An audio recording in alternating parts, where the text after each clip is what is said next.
திமுக கூட்டணி ஆட்சிக்கு தயாரான்னு கேக்குறீங்க. ஆனா தற்போது உங்கள் அதிமுக தலைமையில் இருக்கக்கூடிய என்டிஏ கூட்டணியும் தமிழகத்துல கூட்டணி ஆட்சிக்கு தயாரா? அதாவது எடப்பாடி நாங்க தான் தெளிவா சொல்லிட்டோமேங்க.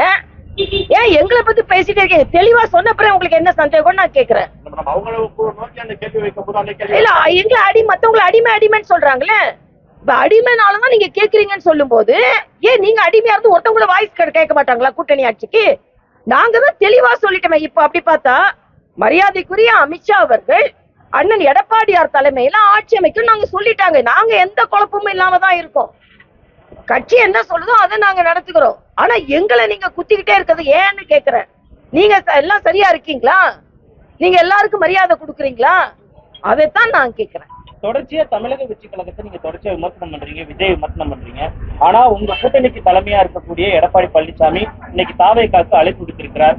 எதிர்கட்சி அதாவது திமுகவுக்கு எதிராக இருக்கக்கூடிய அனைத்து கட்சிகளும் ஒன்றிணைன்னு சொல்லியிருக்காரு. இது எப்படி சாத்தியமா? இல்ல நாங்க விமர்சனம் செய்யறதுக்கு முன்னால நாங்க அவர் சொன்னதுக்கு தான் விமர்சனம் செய்யறோமே தவிர நாங்களே சொல்றேன்.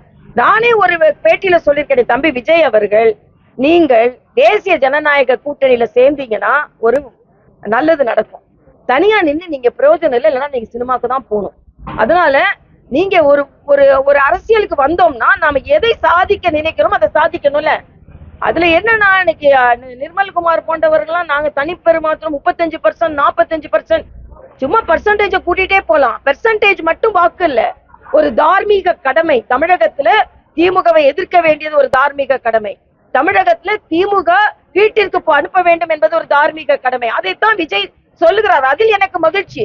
விஜய் தொடர்ந்து திராவிட முன்னேற்ற கழகத்தை தீய சக்தி என்று சொல்வதை நாங்கள் வரவேற்கிறோம். உண்மையிலேயே தீய சக்தி தான், வீட்டிற்கு அனுப்பப்பட வேண்டிய தீய சக்தி. ஆனா அந்த தீய சக்தியை வீட்டுக்கு அனுப்ப வேண்டிய சக்தி நமக்கு மட்டும் இருக்குதா? அந்த சக்தி உடையவர்கள் என்டிஏவோட நம்ம சேரணுமா அப்படின்னு நம்ம சிந்திக்கணும்ன்றதான் என்னது கருத்து. கூட கூட்டணிக்கு வரமாட்டேன்னு அவங்க கட்சி மறுப்பு தெரிவித்த நிலையிலையும் தொடர்ச்சியாக பாஜகவிடம் அவர் அழைப்பு வந்துகிட்டே இருக்கு. இல்ல அழைப்பு இல்ல நான் மறுபடியும் சொல்றேன் அழைப்பு இல்ல. அவர் இல்லாம நாங்க ஜெயிப்போம். அவருக்குள்ள கடமையை நான் சொல்றேன். அவரு என்ன நிலைக்கு வந்தாரோ நாங்க ஜெயிச்சிருவோம். நான் மறுபடியும் சொல்றேன், விஜய் வந்துதான் தேசிய ஜனநாயக கூட்டணி வெற்றி பெற வேண்டும் என்று இல்லை. தேசிய ஜனநாயக கூட்டணி எங்களுக்கும் பலம் இருக்கிறது, திமுக பலவீனமாக இருக்கிறது, நாங்கள் வெற்றி பெறுவோம். நான் விஜய்க்கு அட்வைஸ் சொல்றேன். என்னன்னா, நீங்க ஒரு கட்சி ஆரம்பிச்சிருக்கீங்க, என்ன நோக்கத்துல வந்திருக்கீங்க? திமுகவை தோக்கடிக்க நோக்கம் வந்திருக்கீங்க.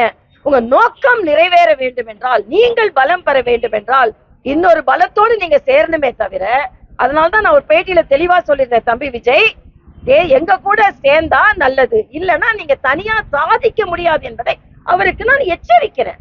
ஏன்னா அவர் என்ன நோக்கத்திற்கு வந்தாரோ இல்லையா, அதனால நான் அவருக்கு சொன்னா உடனே ஏதோ நாங்க அவரு இருக்கிறதுனாலதான் நாங்க ஜெயிப்போம் நாங்க அழைக்கிறோம் என்று எடுத்துக்கொள்ள கூடாது. விஜய் அவர்கள் அரசியலில் நீங்கள் பிழைக்க வேண்டும் என்றால் உழைக்கும் எங்களோடு நீங்கள் இருக்க வேண்டும், இல்லைன்னா நீங்க தனியா நின்னா காணாம போயிடக்கூடாதுன்னு ஒரு அட்வைஸ் பண்றேன். அவ்வளவுதான். பலத்தோடு சேர வேண்டும், நீங்கள் பலவீனமாகி விடாதீர்கள் என்று. ஆனா விஜய் இல்லைன்னா கூட நாங்க ஜெயிப்போம், விஜய் இருந்தால் இன்னும் அதிக வாக்குகளை வாங்குவோம் என்பதை நான் சொல்றேன். வேளச்சேரியில தாமரை மலர்னு சொன்னீங்க. அப்ப பாஜக தொகுதி முடிவு செய்து விட்டதா? இன்னும் எந்தெந்த தொகுதியில முடிவு செய்திருக்கீங்க? இல்ல, தொகுதியெல்லாம் முடிவு செய்யல. நான் தான் சொன்னேன், தாமரை மலரும்னா சில தொகுதிகளில் வட்ட இலையோடு தாமரை மலரும், சில இடம் தாமரை மட்டும் மலரும், சில இடத்துல இரட்டை இலை மலரும். நாங்க சேர்ந்துதான் வரும். இலை இல்லாமல் தாமரை இல்லை, தாமரை இல்லாமல் இலை இல்லை. அதைத்தான் சொன்னமே தவிர உடனே தொகுதி பங்கீடு இல்லாம வேளச்சேரி இவங்க லிஸ்ட்ல பண்ணிட்டாங்க அப்படின்னு சொல்லி ஒரு குழப்பத்தை ஏற்படுத்தாதீர்கள் என்ன எனக்கு கேட்டுக்கொள்கிறேன். நாளைக்கு பியூஷ் கோயல் வரதா இருக்கு, என்ன திட்டம்? மரியாதைக்குரிய பியூஷ் கோயல் அவர்கள் வருகிறார்கள். நாளைய தினம் எங்க கூட சேர்ந்து ஆலோசனை நடத்துவது இது முதல் படி. அவர் வந்த பிறகுதான் அவர் என்ன அஜெண்டா என்ன பேச போறாரு எங்களுக்கு தெரியும். தேர்தல் அறிக்கை தமிழக நலனை கருத்தில் கொண்டுதான் உருவாக்கப்படும். மாநில உரிமைகளுக்கு தேர்தல் அறிக்கையில் முன்னுரிமை கொடுக்கப்படும். தேர்தல் குழுவின் தலைவர் கனிமொழிட்ட ஒரு கேள்வி கேட்கிறேன். இதுக்கு முன்னால நீங்க கொடுத்த தேர்தல் அறிக்கையில நிறைவேற்றப்படாத தேர்தல் தீர்மானங்களை என்ன செய்ய போறீங்க? மாநில உரிமைன்னு மாநில உரிமையை விட்டு கொடுத்து கொண்டிருக்கிறது திமுக. நான் சொல்வேன், இன்னைக்கு ஆந்திரா போன்றவர்கள், பீகார் போன்றவர்கள் மத்திய அரசோடு ஒரு இணக்கமான சூழ்நிலை ஏற்படுத்தி தமிழக அந்தந்த மாநிலத்திற்கு வேண்டியதை வாங்கி கொண்டிருக்கிறார்கள். ஆனா திமுக விஸ்வகர்மா திட்டம்னு 8 லட்சம் பேர் இதற்கு அந்த உதவி கேட்டாங்க, அது வேண்டான்னு சொல்லியாச்சு. புதிய கல்விக் கொள்கையில உதவி வருது 2000 கோடி, அது வேண்டான்னு சொல்லியாச்சு. வேண்டாம் வேண்டாம் நீங்க சொல்லிக் கொண்டிருக்கிறீர்கள், மற்றவர்கள் வேண்டும் வேண்டும் என்று சொல்லிக் கொண்டிருக்கிறார்கள். மாநில உரிமையை தான் நாங்களும் பாதுகாக்கிறோம். எந்த மாநில உரிமையும் பறித்து விட்டு தேசிய கட்சி இல்ல. சும்மா இதே கதையை திருப்பி திருப்பி சொல்ல வேண்டாம். நான் கேட்கிறேன், இன்னைக்கு ஜாக்டோ ஜியோ உரிமையை பறிச்சிருக்கீங்களா இல்லையா? அவங்க இன்னைக்கு பேச்சுவார்த்தை நடத்தி, கூட்டணி பேச்சுவார்த்தை நடத்த வேண்டிய இடத்துல ஜாக்டோ ஜியோ கூட பேச்சுவார்த்தை நடத்த வேண்டியிருக்குது. இன்னைக்கு செவிலியர்களை நீங்க பெர்மனன்ட் பண்ணுவேன்னு சொன்னீங்க. 8000 செவிலியர்கள் நடு ரோட்ல போராடி கொண்டிருக்கிறார்கள். இன்னைக்கு 125 நாள் வேலை வாய்ப்பை சொல்றீங்க, 150 நாள் வேலை வாய்ப்பு கொடுப்பேன்னு சொன்னீங்க. பெட்ரோலுக்கு விலையை குறைப்பேன்னு சொன்னீங்க, கேஸுக்கு 100 ரூபா கொடுப்பேன்னு சொன்னீங்க. கனிமொழி முதலில் பழைய திட்டத்துல உள்ளதெல்லாம் செஞ்சு முடிச்சாங்களான்னு பேசிட்டு புதிய தீர்மானத்தை போடட்டும் என்பது எனது கருத்து.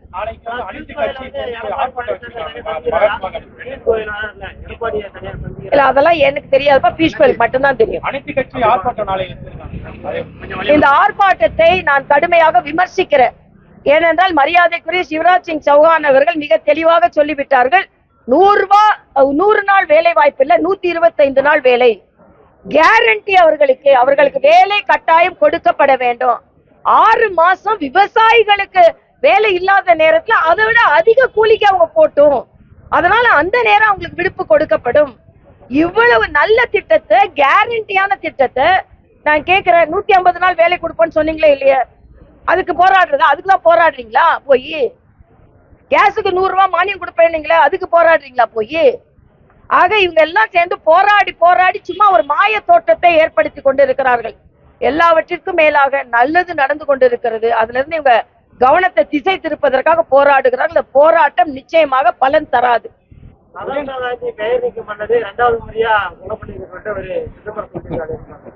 அதாவது காங்கிரஸ் மகாத்மா காந்தியை தினம் தினம் கொலை பண்ணிட்டு இருக்காங்க, தினம் தினம் கொலை பண்ணிட்டு இருக்காங்க.